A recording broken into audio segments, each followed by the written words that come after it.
여러분 안녕하세요. 이번 시간에는 지난 국내 상장 S&P 500 ETF 비교 분석에 이어서 지수 추종 상품 중 양대 산맥이라고 부를 수 있는 나스닥 100 종목에 대해서도 비교 분석을 해보겠습니다. 나스닥 100의 경우 S&P 500보다는 현재 국내에 상장된 종목이 총 7개의 종목으로 절반 정도 수준입니다. 이번 비교 역시 테마형이나 섹터형은 제외하고 나스닥 100 전체 지수를 추종하는 상품들만 비교를 했습니다. 이번 비교를 통해 나에게 가장 잘 맞는 나스닥 100 종목을 선택하는 데 도움이 되셨으면 좋겠습니다.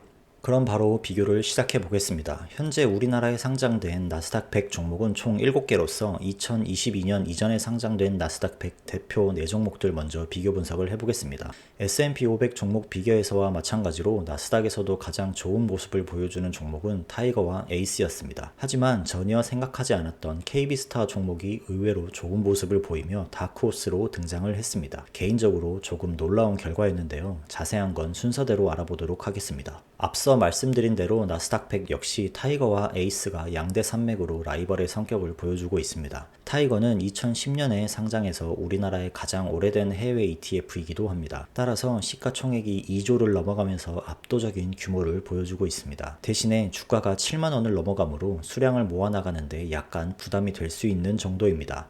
특히 IRP나 퇴직연금에서 투자 시 위험자산 70% 비율 조건으로 인해 타이거 나스닥 100은 수량을 늘려나가는데 조금 귀찮을 수 있는 점 알고 계시면 좋을 것 같습니다.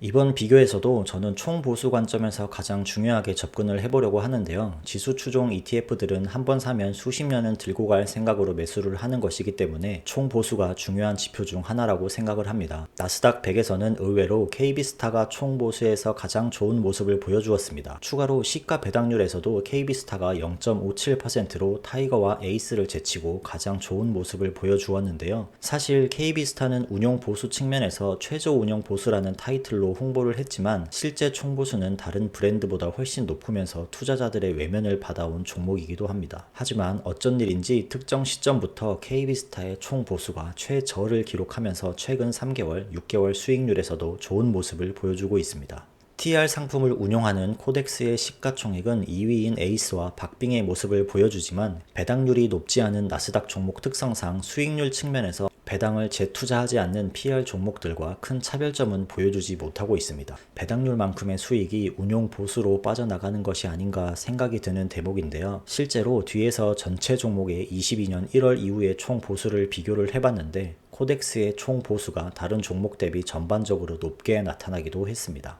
2022년 이후에 상장된 종목은 아직 운용기간이 6개월에서 그 미만이기 때문에 주요 특징만 가볍게 살펴보고 넘어가도록 하겠습니다. 2022년 이후에 상장한 세 종목은 모두 이름에 H가 붙어있는 걸 보면 환해지 상품인 걸 알 수 있습니다. 아무래도 2022년 3분기 때 환율이 1,400원을 넘어가면서 불안한 모습을 보여주었는데 이러한 흐름에서 차별점을 가져가기 위해 운용사들이 환해지 상품들을 준비한 것으로 보입니다. 그중 타이거는 기존에 상장했던 종목과 달리 환해지 및 TR 상품으로 상장을 하면서 아직 운용 기간이 길지 않음에도 시가총액이 358억 원에 이르고 있습니다. 하지만 S&P 500 ETF 비교 시에도 말씀을 드렸던 대로 한 번 더 언급을 해보면 결국 환해지를 실시하는 상품들은 그렇지 않은 환노출 상품들에 비해 총 보수가 높을 수밖에 없는 단점이 있습니다. 따라서 해당 종목들에 투자를 하기 전에는 몇 개월간의 총 보수 흐름을 체크하고 기존 종목들과 차이가 없어진 것을 확인한 이후에 들어가도 늦지 않을 것 같다는 개인적인 의견을 말씀드려 봅니다.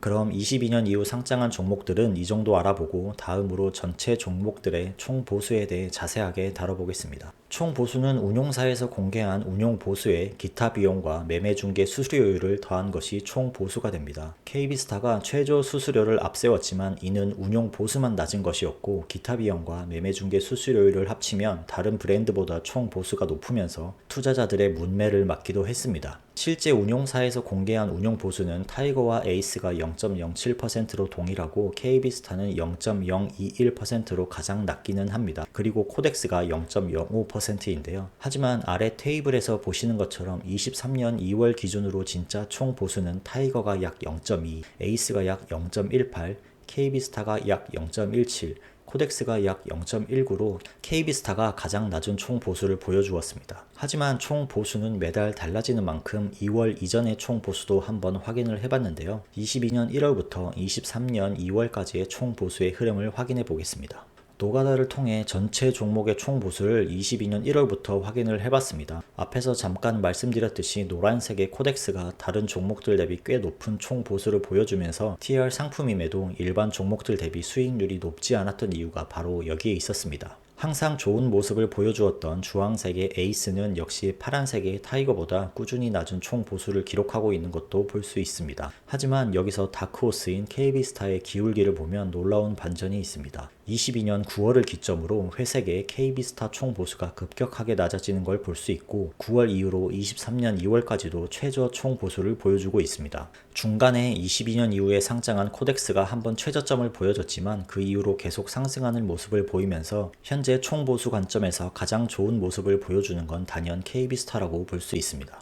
그럼 여기서 다시 한번 지난 3개월, 6개월 수익률을 살펴보겠습니다. 올해 들어 나스닥의 주가가 급등하면서 3개월 기준 수익률은 모두 좋은 모습을 보여주고 있습니다. 그중 TR 상품인 코덱스가 17.4%로 가장 높은 수익률을 보여주었지만 KB스타의 수익률도 만만치 않고 특히 6개월 수익률은 KB스타가 2.18%로 TR 상품인 코덱스보다 높은 수익률을 보여주고 있습니다. 6개월이면 배당이 2번은 나오는 시간인 만큼 여기에 시가 배당률의 절반 수준의 수익률을 더하면 타 종목 대비 KB스타가 훨씬 좋은 수익률을 보여주는 걸 알 수 있습니다. 그야말로 다크호스의 등장이라고 볼 수 있는 것입니다.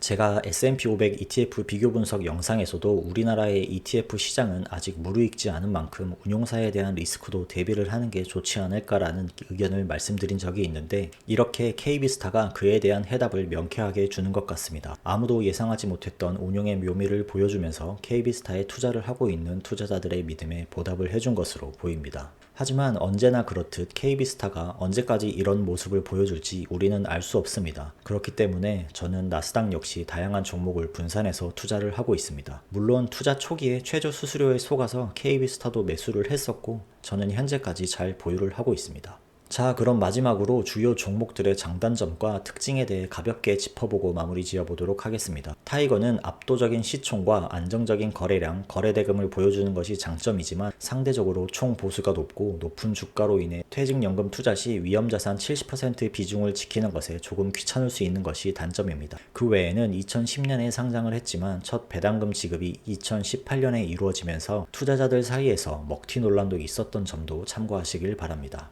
에이스는 역시나 모든 점에서 평균 이상의 모습을 보여주고 있습니다. 시총, 거래량, 배당, 총 보수 등 모두 평균 이상을 보이며 단점도 딱히 없어 보이는 것이 특징입니다. 하지만 최근 KB스타의 약진에 최저 총보수 이미지에 약간의 타격이 가해졌다고 볼 수 있겠습니다. KB스타는 이번 나스닥 ETF 비교 분석 시간에 다크호스로 떠오른 종목입니다. 총 보수와 배당률에서 1위를 보여주었으며 상대적으로 약했던 브랜드 이미지를 스스로 돌파해 나가는 모습을 보여주었습니다. 다만 이렇게 좋은 모습을 계속해서 유지할 수 있을지는 앞으로 지켜봐야겠습니다. 마지막으로 코덱스는 TR 상품으로 TR을 선호하는 분들에게는 지속적으로 인기가 있는 종목입니다. 다만 총 보수가 다른 종목들 대비 상대적으로 높았기 때문에 PR 상품 대비 수익률에서도 큰 차별점은 보여주지 못한 것이 아쉽습니다. 그리고 TR 상품들은 금융투자세 도입 시 존폐 위기에 처해 있으므로 추후에 일반 PR 상품으로 변경될 가능성도 있는 점 투자 시에 참고하시길 바랍니다.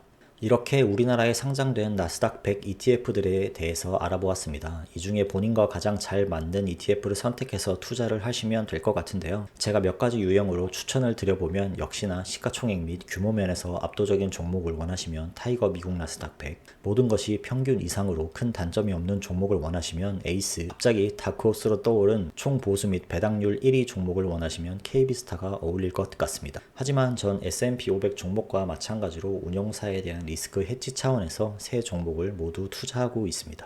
그럼 오늘도 긴 영상 시청해주셔서 감사합니다. 안녕.